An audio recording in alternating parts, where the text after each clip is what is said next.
देख सकते हैं अंतर्राष्ट्रीय कुशवाहा सम्मेलन के मुख्य अतिथि बाबू सिंह कुशवाहा आ चुके हैं और देख सकते हैं यहाँ के जो लोग हैं, जो जनता है, जो कार्यकर्ता हैं, वो जिंदाबाद के नारे लगा रहे हैं और काफ़ी उत्साहित नज़र आ रहे हैं। अंतर्राष्ट्रीय कुशवाहा सम्मेलन के मुख्य अतिथि बाबू सिंह कुशवाहा साहब यहाँ पे पधार चुके हैं। आपको बता दें कार्यकर्ताओं में काफ़ी उत्साह देखने को मिला, लगातार नारेबाजी हो रही, नारे लगा रहे हैं और बोल रहे हैं बाबू साहब आप संघर्ष करिए, हम आपके साथ हैं। और काफ़ी उत्साहित कार्यकर्ता यहाँ पे नज़र आ रहे हैं। आपको बता दें ये अंतर्राष्ट्रीय सम्मेलन जो है वो काफ़ी आगामी चुनाव में अपने असर छोड़ने वाला है। और यहाँ पे जो हमारे साथ मुख्य अतिथि जो है बाबू सिंह कुशवाहा साहब वो आ चुके हैं और यहाँ पे पूरा माहौल बदल चुका है।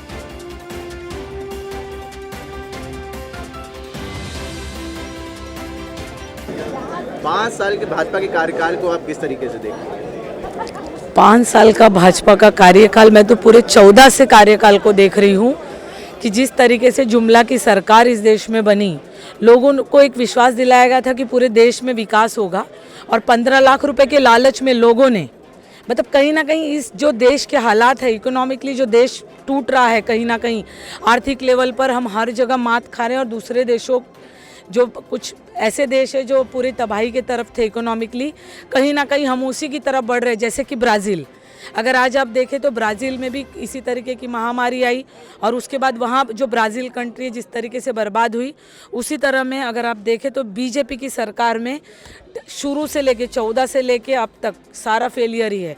इन्होंने नोटबंदी की, पर जिस तरीके से नोटबंदी की उसकी मार छोटी छोटी कंपनियां बंद हो गई। आज हमारा देश कहीं ना कहीं भुखमरी के कगार पर है, ये चीज़ हमको समझनी पड़ेगी।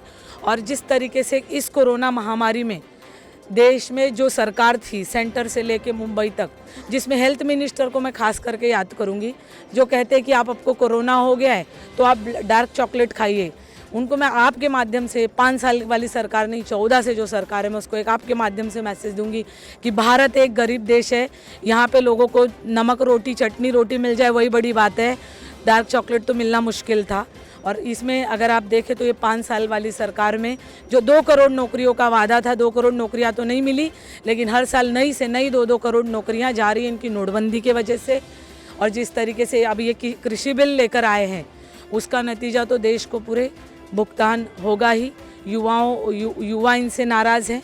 आज जो बेरोज़गारी का प्रतिशत बढ़ा है उसके वजह से इकोनॉमिकली हमारी जो GDP की ग्रोथ है वो -23 के नीचे है। महिला सुरक्षा की बात करें तो आप कितना सुरक्षित मानती हैं? देखो, महिला सुरक्षा की बात करें तो मैं आपको बताऊंगी, जो सरकार आई थी उन्होंने हमको 15 लाख का लालच दिया और हम तो लालची हैं।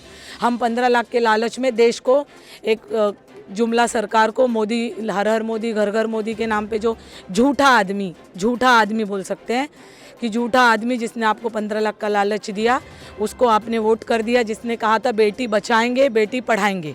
अब मुझे बताइए बेटी किससे बचाए? बीजेपी के विधायकों से बचाए कि बलात्कारी सांसदों से बचाए? जो नेशनल क्राइम इन्वेस्टिगेशन की रिपोर्ट है उसके NRCB उसमें डॉक्यूमेंटेड है कि सबसे ज़्यादा बलात्कारी जो हैं वो सबसे ज़्यादा बलात्कारी वो बीजेपी के मंत्री और विधायक बनकर बैठे हैं। और सबसे ज़्यादा अगर आप देखें तो यहाँ पे महिला सुरक्षा की आप उम्मीद ही कैसे कर सकते हो? जिस देश का राजा यानी उत्तर प्रदेश का राजा, जिसके खुद की कोई बीवी नहीं, वो मठाधीश हैं, तो उनको महिलाओं को लेकर कोई चिंता ही नहीं है और बेटियों को लेकर कोई चिंता ही नहीं है। इन्होंने कहा था बेटी को बचाएंगे बेटी को पढ़ाएंगे, लेकिन आज कहीं ना कहीं जिस तरीके से चीरहरण का मामला इस उत्तर प्रदेश में हुआ है, हाथरस की घटना हुई है, फतेहपुर कसगवा गैंगरेप हुआ है, आपको लगता है कहीं से? मुझे तो कहीं से भी नहीं लगता कि बेटियों को सुरक्षा देने में ये सरकार कामयाब रही। मैं बोलती हूँ इससे निकम्मी सरकार हमने नहीं देखी कि जब हाथरस का कांड हुआ पूरे विश्व में थू थू हुई, जब चीरहरण का जो हुआ पूरे विश्व में थू थू हुई, और उसके बाद भी ये कहते हैं कि हम अच्छी सरकार चलाएंगे। फिर मोदी जी फिर अभी बनारस आए थे 2 दिन पहले और उन्होंने बहुत बड़ी बड़ी बातें की कि मैं योगी सरकार से खुश हूँ। आप मोदी जी के खुश होने से नहीं खुश होने से फ़र्क नहीं पड़ता। ये लोकतंत्र है, India is a democratic country और यहाँ पे आधी आबादी महिलाओं की है।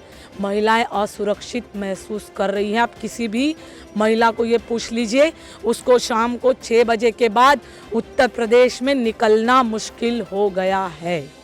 देखिए इसे जाति सभा हो रही, जैसे मुझे लग रहा है जो आज हमारी जातीय सभा हुई है शायद आप उसको लेकर आप इशारा कर रहे हैं, पर मैं आपको कहूँगी बसपा अभी 23 तारीख से अयोध्या से ब्राह्मण सभा शुरू कर रही है। जी अच्छा, तो जो उत्तर प्रदेश की जो राजनीति, जैसे बीएसपी ने ब्राह्मण सभा की बात की, तो मुझे लगता है कि ये जो बीएसपी का जो ब्राह्मण सभा है ये कहीं ना कहीं एक नौटंकी है। मैं बताऊंगी क्यों। क्योंकि आज अगर सबसे ज़्यादा इस 2014 के बाद जो सरकारें बनी उसमें अगर सबसे ज़्यादा कोई शोषित हुआ है तो ओबीसी के लोग। आज कहीं ना कहीं 69,000 भर्तियाँ, कहीं 40,000 भर्तियाँ जो भी होती है उसमें लोगों का आरक्षण तो छीन दिया जाता है। तो जातीय सभाओं की जरूरत तो बाकी लोगों को, ब्राह्मणों को तो है नहीं। आज जो पिछड़ा जाति के लोग हैं उनकी नौकरियां छीन ली गई हैं, जो अगड़ा जाति के लोग हैं उनको हर जगह नौकरियों की भर्ती तो हो ही रही है। बीजेपी तो कहती है सबका साथ सबका विकास। नहीं, बीजेपी का कहना है कि बीजेपी की कहती है कि सबका साथ सबका विकास, लेकिन बीजेपी की जो हरकतें हैं कि 15% का विकास और 85% का विनाश।